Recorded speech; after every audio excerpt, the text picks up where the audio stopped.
One day we'll get it together. All right. Hi, Facebook. Kara the Blonde Unicorn. I am here with Adam. So Adam and I were just kind of chit-chatting here, getting started. So I guess, Adam, let's go ahead and introduce you. Who are you? It's a great question, right?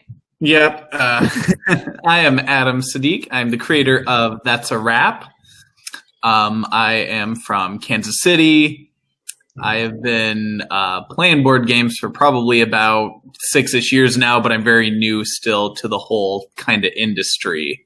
You know, working on my first game, That's a Wrap, That's a Wrap out on Kickstarter right now. It's been kind of a trial by fire, drinking from a fire hose, everything as they say. That's awesome. It's been a journey so far. Good. Okay, so I'm still interested to find out. I don't know if everyone was hearing this. We were talking about what was Adam's gateway game, and you said it was Camel. What? Yeah, Camel Up or Camel Cup, depending on who you ask, because it's kind of vague on the box. It's a camel racing game. Basically, you're bidding on different camels on who you think is going to win the entire race. But you roll the dice, you move the camels, and they kind of can stack up on top of each other. The camel meeples are in such a way that they fit really nicely on top of one another. That sounds awesome. Have you heard of Animal Upon Animal?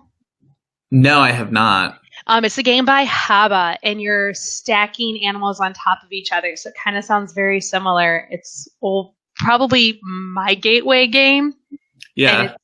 So you've got like this alligator and you're stacking, and I think it's like a toucan, a monkey, there's a snake, and like a squirrel thing. So I get it. I'm into like the animal stacking games. Yeah, I guess that's a legitimate genre. We just started here. Yeah. Animal stacking, like it's a genre of games. It's gonna be a big thing. Yeah, we need a Euro version of an animal stacking game now. I love it. We're in. Let's do this. It's gonna be awesome. So what made you want to design a tabletop game? Just kind of, I had the idea.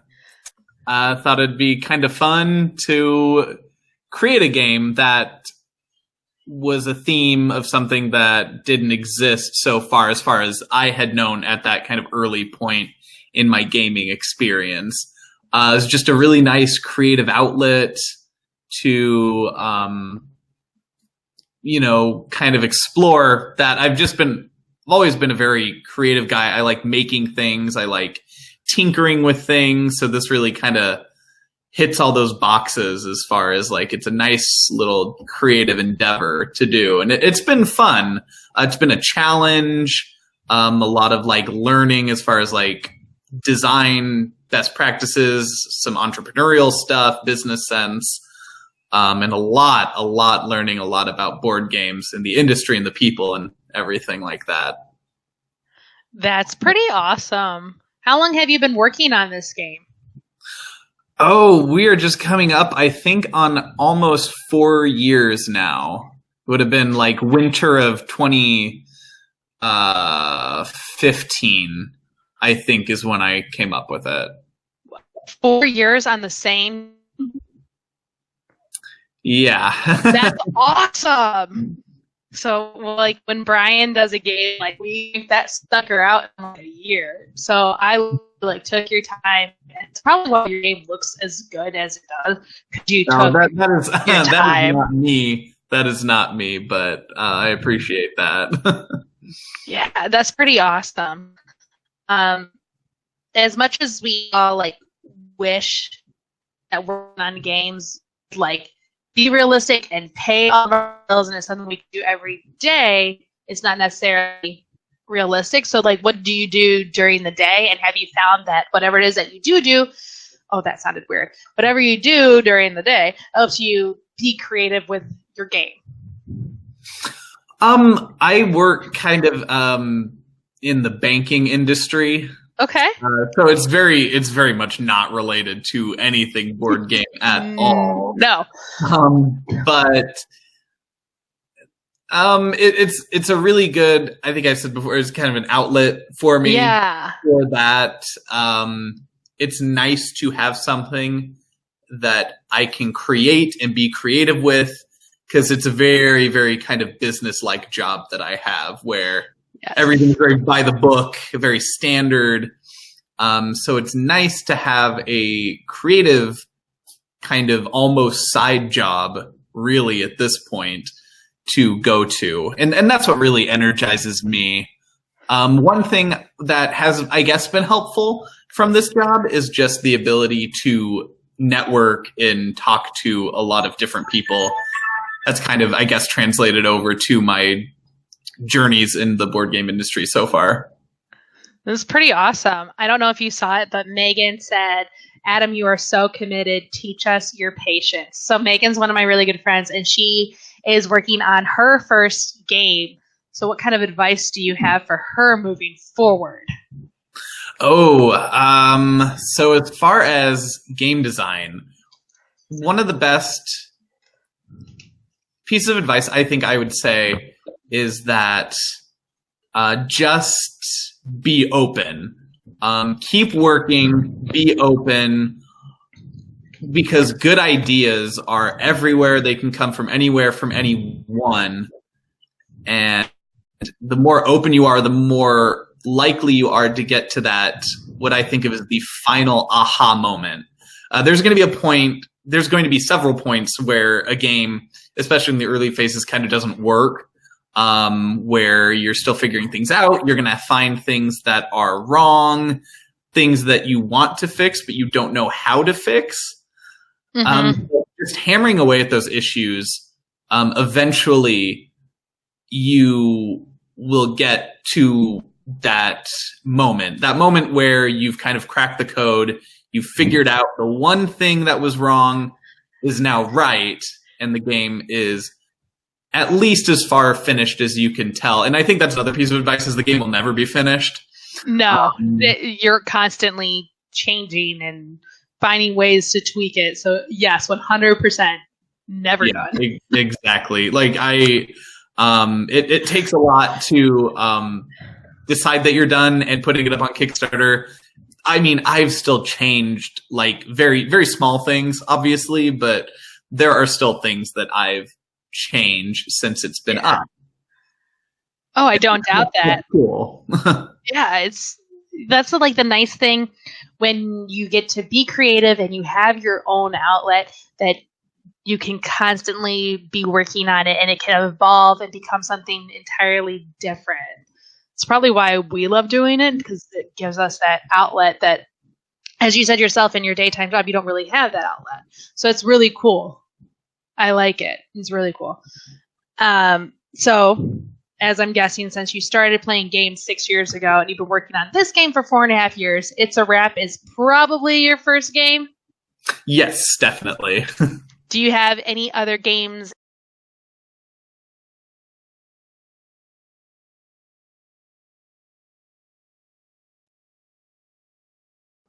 Friends, am I still there? Adam? I'm back. I'm here. Yeah. I don't know what happened, but that was fun. Okay. What was my question? I think you were going to ask me if I had any other games that I was working on. Yeah. So do you have any other games that you're working on right now? In the back of your mind? I have 6 or 7 games that are in various stages of completion. The furthest one along is one that I'm really, really excited about. It's a social deduction game on the set of a horror movie. I'm in. That sounds awesome. I'm really, really into movies. Already in. But it's called, the working title right now, which I love, is Kill the Movie, the Game. And the tagline is, you've seen the movie, now you can play the game, even though there is no movie. But, that's not yet. There could be. True. Maybe it blows up so good that then kind of like Clue, so the game came first, but then the movie came decades later. But in your case, we'll have the game first, and then a year later we'll have the movie. Done. There you go. I mean, if you Brilliant know movie plans. producers. I don't. Any movie producers out there watching, got an idea for you. But I'm already in. So, okay, obviously you love movies. What is your favorite type of movie? Ooh, I'm pretty open to most kinds of movies. I'm a sucker for like awards bait though. Like I love like if the movies are in contention for awards, those are usually the ones that I end up liking the most in a given year. I guess this is a little embarrassing, but I on average probably see like over 100 movies in a given year for the first time. Do you see like everything that comes out to theater? Okay, well 100 movies is 100 movies that are new to me. So Okay. as far as ones that are in theaters, I think last year I saw a lot of movies. I saw like I think 170 and like 70 of those were in theaters. So I see a lot of what comes out. That's awesome. All right, so since you like things that are kind of award baits, have you seen Gone with the Wind? You know, I have not seen Gone with the Wind. How have you not seen Gone with the Wind? My friends like to make fun of me because I say that I'm a huge movie buff, but I really only started getting into movies about the same time as I started getting into board games. So I'm really up on modern movies, but there's a lot of things that I have missed, like older classics. And they're like, how can you call yourself a movie buff and you haven't seen this movie or that movie or whatever classic? And I'm working my way through all Okay, those. so here's homework for you, Adam. You've got to watch Gone with the Wind. Okay. Like, number one, you've got to watch that one. As corny as it is, you got to watch You Can't Take It With You. It won a couple of awards, and it's just a feel-good Frank Capra movie, so you got to watch that. Okay. You got to watch Philadelphia Story. Okay. Right? We'll start out with those three. Philadelphia Awesome Story, that movies. one's Jimmy Stewart, right? Yes, Jimmy Stewart, Cary Grant, and Katharine Hepburn. Okay, I think I've heard of that, but I don't know if I've seen it. Okay. It's fun because that movie was in the 40s. They did a remake of it in the 50s with Grace Kelly, Frank Sinatra, and I can't remember the last person. It's not as good though. Not Okay, as good. so the original. The original. You gotta watch the original. Gotcha. All right. I am a huge Disney fan. We were talking about this earlier. Everyone that watches my channel knows I love Disney. So what is your favorite Disney movie? Ooh, I'm gonna. So many good choices. I know. I gotta go with the ones like I grew up with when I was little. My parents would always say I would watch Lion King obsessively, but now that I'm an adult, I think Aladdin is what I would say is probably my favorite. Okay, Aladdin is Brian's favorite Disney movie, so I got to find out who is your favorite character in Aladdin. Oh. I mean, I gotta go with the genie, obviously. Like, That's awesome. So you're gonna love this, and you're gonna be like so disappointed. Brian's favorite character is Jafar. I know, right? But he's also the kid that like watches Karate Kid and like legitimately votes for like or roots for the blonde kid. yeah. Well, I mean, that Horrible. was a legal kick, so. I know. It's Brian. What a slacker. Awesome. Oh, hi, Don. What up, yo? A friend from work is now watching. Thanks for tuning in, Don. Okay, so being that you kind of got into movies at the same time as you got into gaming, is that kind of what led you into creating games about movies? Yeah, I mean, pretty much. That was the catalyst. I had not found any games about making movies, so I just kind of had the idea for a game about making movies where the goal was to win the most Oscar awards. So I kind of ran with that, and I just never really stopped. I love it. When I was reading it, I was like, "That's pretty clever." And I sat down. I was like, "Are there any other games about movies?" And I was like, the only thing I could think of was like the computer game Movies. I don't know if you remember this. It was horrible. Don't buy it. I don't even know if they still make it. Like, I played it on a desktop when I was in high school. It was horrible. Horrible game. So the next question I have is carried by, sorry. So I'm reading the notes and that people are putting in there. And Brian says that he sympathizes with Jafar. Brian. All right. So my next question was going to be, how long did you work on That's a Wrap before launching on Kickstarter? But I kind of know that you've been working on it for 4.5 years. So I guess the question would be, did you always like have a set date when you were going to go to Kickstarter, or did it keep getting pushed out? With that, let me think. It's hard to know when you're really ready. You kind of have to set. It's nice to set like a goal for it. So this is actually a relaunch of that. The second time being on Kickstarter. The first time is I actually released it. I plan to release it late February of this year. I wanted to coincide with like Oscar season. The Adorable. time when really thinking about movies.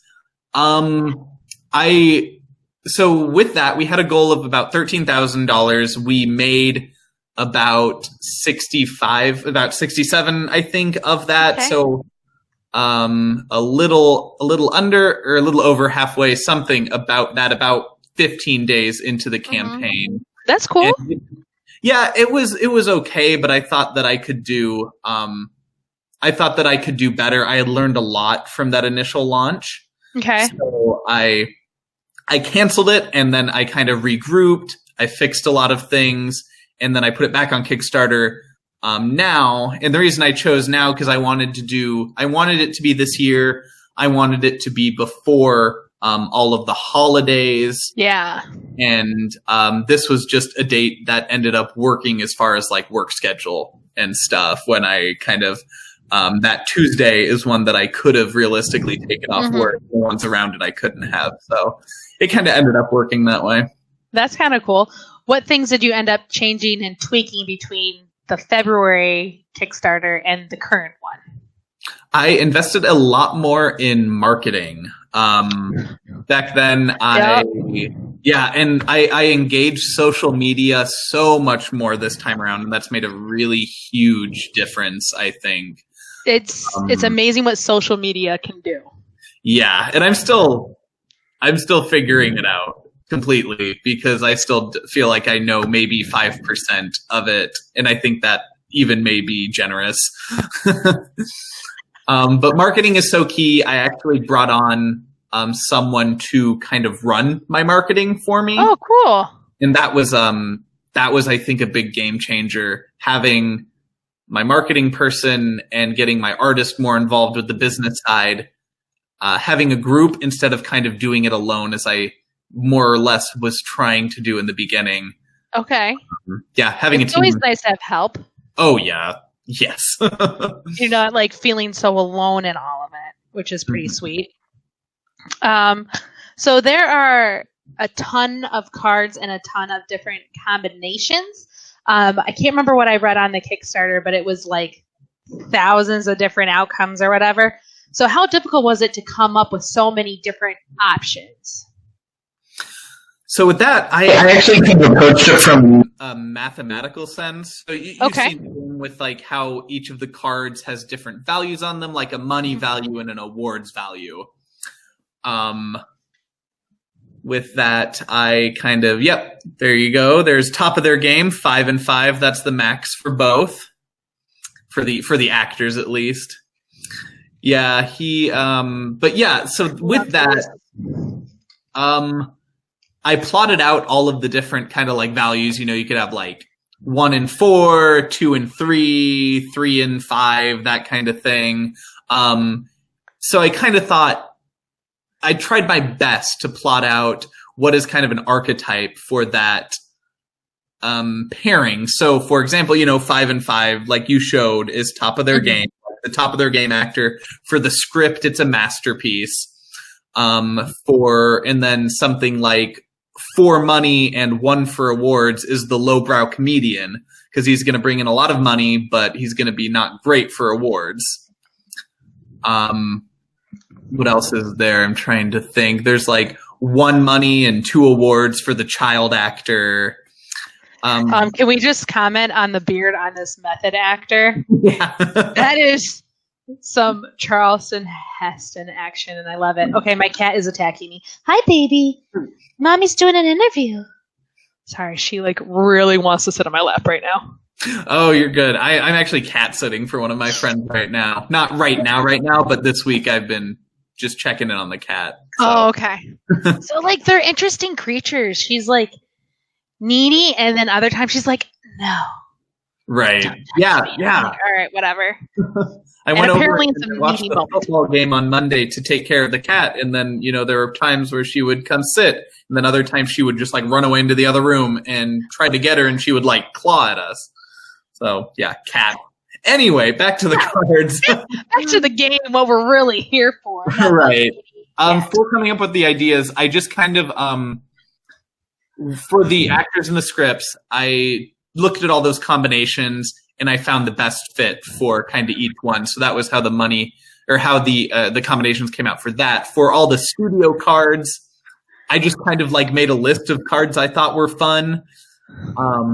And then I got to a point where I just ran out of ideas, and those were the cards I had. And then, as I got a little more sophisticated, we got into like manufacturing constraints. These are the number of cards we can have in the game. So I tried to fill up to the maximum number of cards that were pretty much available. Like, I dig this. Yes, that's a good card.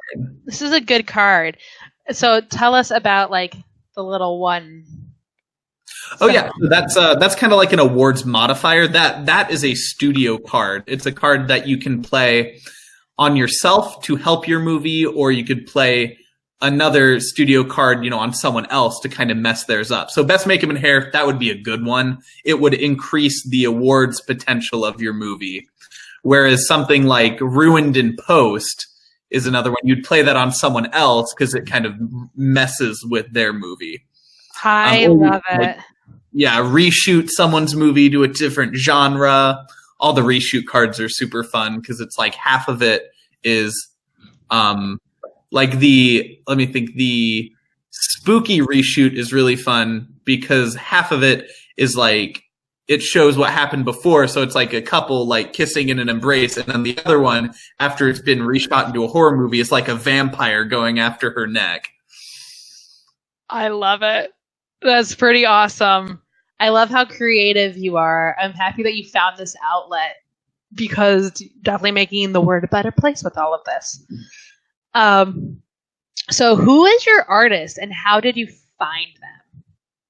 So my artist, her name is Madison Crabtree. I would highly recommend checking her out. Yeah, she is incredibly talented. She is the reason that the game works as well as it does. Because the whole thing, it's so thematic. It's such a thematic game that it really lives and dies by its art. And I think that was so important. That was something I really, I knew that I wanted like premium top tier art for my game. But it was also very important for me to work with someone who was local. So I wanted someone who was in the Kansas City area. I was looking at freelancers. That was kind of my starting point when I came to the idea of like, okay, I'm ready for an artist now. I have a game that's functional. Not a lot is going to change. So I'm going to get an artist. A lot did change, but it was fine. We make it through. Yeah. Been there. To make it real though. But we connected. I reached out. I said, this is what I'm working on. It's a board game. She had just graduated from the Art Institute in Kansas City. Okay. So she had her credentials. I looked at her portfolio. It was great. There were a lot of pieces that I thought matched an art style that would work for the game. So we talked about, I reached out. I said, I think your style is really good. It's what I'm looking for. Is this something you'd be interested in? We met, we talked, we played the game a little bit, and then, we decided to work together. She started working on the art probably about 2 years ago. It's been a long process, but we stretched it out just so we could make sure that we did everything well and no one wanted to be rushed. I was in no huge rush to get it all done. So we were able to have kind of a longer contract, which was super nice. I mean, I think it worked out for the best. I mean, these cards are awesome. Like, the artwork is phenomenal. She's super talented. And I love that she's in the same area as you. How cool is that? That's cool. Yeah, it's super nice. Just like, that's like my leadership style, I guess, is wanting to talk through things with someone right there. And that just is what works for me really, really well. I love it. Is your marketing person also in Kansas City then? Yes. She's actually my good friend's wife. Awesome. And she did digital marketing kind of stuff as her job. So it was a good fit. That's awesome. I love it. So other than your social deduction game, like, what other type of games are you working on? What do you think you're going to release next? When do you think that'll be? I have no idea on timelines. The social deduction game is the furthest along, but it's still fairly early into playtesting. My goal for myself, I'm setting it, is I would like to design a 2-player or like a solo game potentially, just like for the express purpose of pitching it to another publisher. I think the skills that you get from self-designing and the skills you get from pitching are both super valuable. So I kind of want to design a game for the express purpose of kind of going through that process. So I'm kicking around this idea of a 2-player game, which is it's a time travel type game where one person is in the present, one person is in the past. So it's kind of asymmetric. It's an asymmetric co-op game where one person can bring the other person back to the present, I suppose. And the cool idea I have with this is you can have it be kind of changeable. So you could have like different modules in the past. You could have an easy version or like a harder version. And then in the present, you could also have an easy version or hard version. But one person could do easy, one person could do hard at the same time. They interact with kind of a pool in between them, but other than that, they have pretty different play styles throughout the game. And that's something I haven't seen really before, unless there's something I missed as far as like a asymmetric cooperative 2-player game. I have never seen anything like that. So I think that's a really cool route for you to go down. And I think it could be something really unique to the community. That's awesome. Good for you, man. I like it. You think outside the box. Very cool. So have you been to any conventions? Have you gone to the unpub things? Anything like that? Yeah, I took That's a Wrap to an unpub event in Milwaukee last December. So that was cool. We have I have a game design group. I have 2 game design groups that are local to me, which have been super valuable assets throughout this whole process, which is cool. I've been to a lot of local conventions. One nice thing about my job is that we get to travel a lot. So I've leveraged that to go to a lot of different other conventions. I've been to ones in Los Angeles. I've been to events out in New York. That's awesome. Yeah, I actually just went to Gen Con this year. Jelly, we didn't go. Oh yeah, it was really cool. I wasn't planning on going, but it was funny story. I went to another convention in St. Louis and I actually won a trip to Gen Con with ticket and hotel. So it was an amazing experience. I'm so glad that I got the opportunity to do that. I took That's a Wrap and actually my new game, and we did some play testing of that in the First Exposure Playtest Hall, if you've heard of that before. And other than that, I just kind of soaked in Gen Con and met a lot of people, saw a lot of games.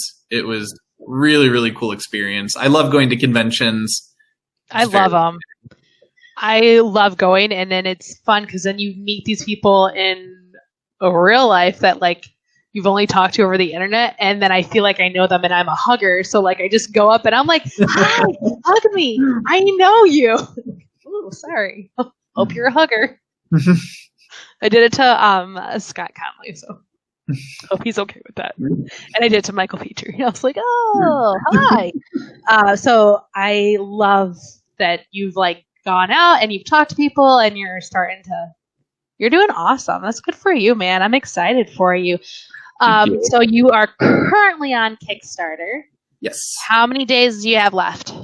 We have 13 days, I think, now. It'll be 2 Tuesdays from now. The 24th is the last day, which I have learned is an insane day for Kickstarter. So I'm kind of happy my campaign is ending actually that morning.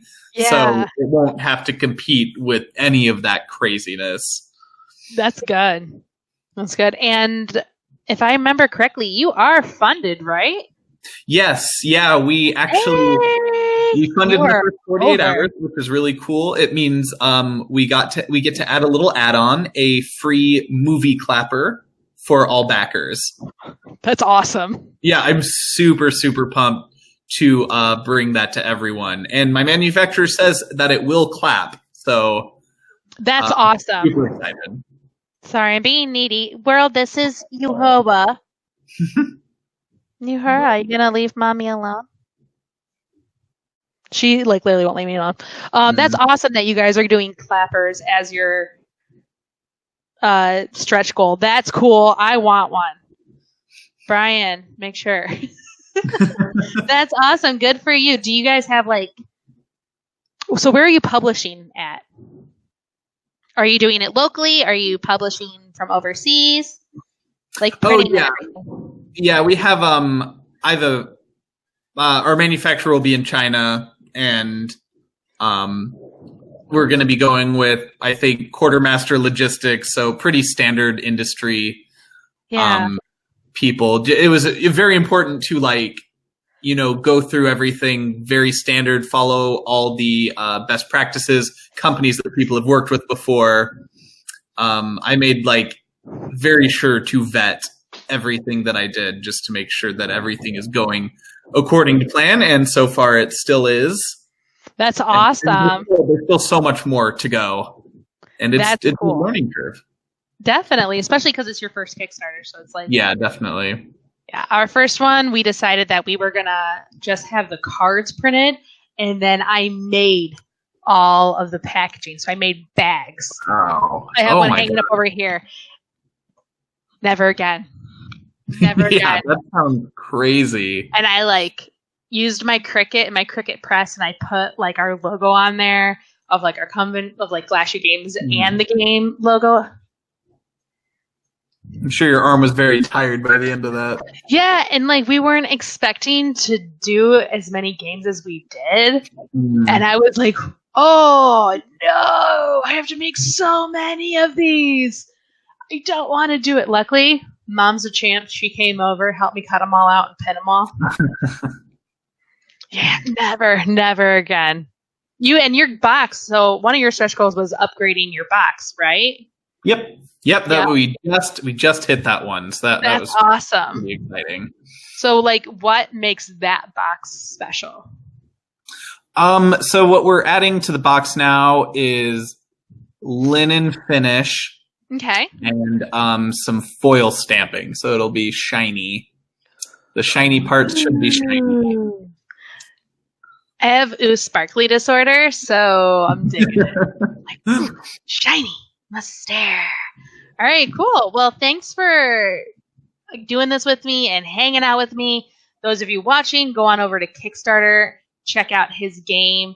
The cards are awesome. I watched the video. I loved it. It's going to be really fun. I'm really excited for you to be funded so I can get my own copy. And I'm pumped to play it. So please go over and check that out. Adam, it's been awesome speaking with you. Thank you so much. Any last words of wisdom to people out there that want to get into this industry and create their own game? I think the biggest advice that I can give, biggest, shortest, and sweetest, is just use these communities.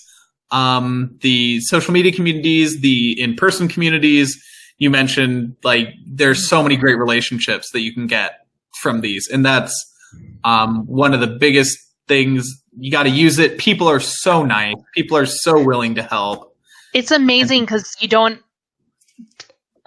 not every day in life do you meet people that generally 100% are there just to help you and want to see you succeed. And then you go and you meet people at the conventions and at unpublished events and just in gaming groups around your community. And they're all super nice. And they all legitimately want you to succeed and are willing to give you any advice they can and help you out any way they can. It's the best thing you can do. Yeah, and it's so good. And if you give a lot to these communities, you'll get it back. And and I've seen the power of that so much over this past year. And not even from my own game, just from other games. Like the support that we all give to everyone, the people I've met. Yeah, it's awesome. Definitely. So yeah, thanks for doing this with me. I hope we get to do it again soon. I really want to talk more about your social deduction game when you get ready for that one, because that sounds pretty dope. And your time travel one, that sounds awesome too. Yeah, so thank you for having me. Oh, you're so welcome. It's been a lot of fun. So friends, go on over to Kickstarter, check it out, and we will talk to you later. Bye, Facebook.